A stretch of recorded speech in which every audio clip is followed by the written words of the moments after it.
Wall-E. When we started this project, I reached out to the local community on Facebook to see if I can find the proper files that I needed to get things started. They were very helpful. We ended up finding a link on Thingiverse for the files, which also turned out to provide step files in order for us to go through and change some of the geometry. Now that we had the step files, we used a combination of SolidWorks and my iPad app, Shaper 3D, to change some of the files to work for what we wanted in this project. A lot of the tolerances needed to be changed in the file for us to be able to assemble Wall-E correctly. Because these files were based on friction, that didn't work, and we used bearings instead, where all of the files had to be changed over to accept these bearings. This proved quite successful as we went through and reassembled our final project.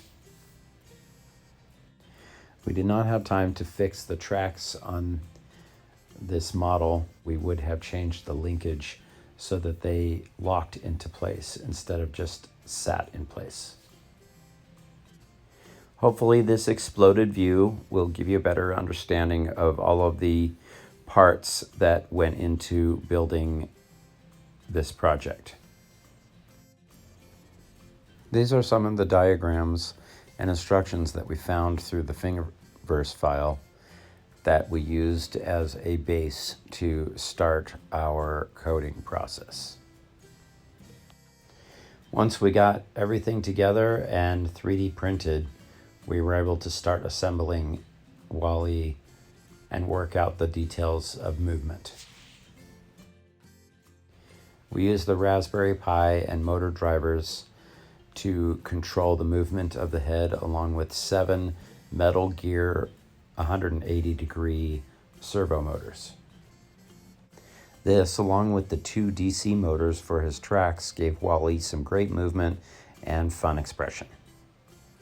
The 2 analog controllers on the Xbox controller that we used helped with this expression and movement. This was a fun and challenging collaborative project. I hope you enjoyed. I'm scared. Get away!